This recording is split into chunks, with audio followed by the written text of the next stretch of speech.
Oh, ano, kayong mga DDS dyan, totoo ba yung balita? Nagtatanong lang ako.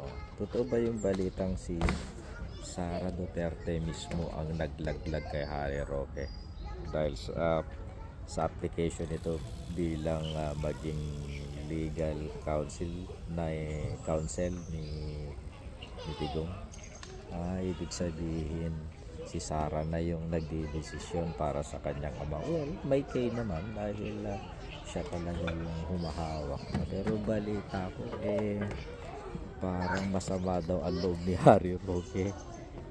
Kasi si Harry Roque, inaasahan na lang niya yung pagiging counsel, legal counsel ni Digong para makapag-seek ng asylum sa the Netherlands. Ngayon nilaglag na siya ng pamilya Duterte.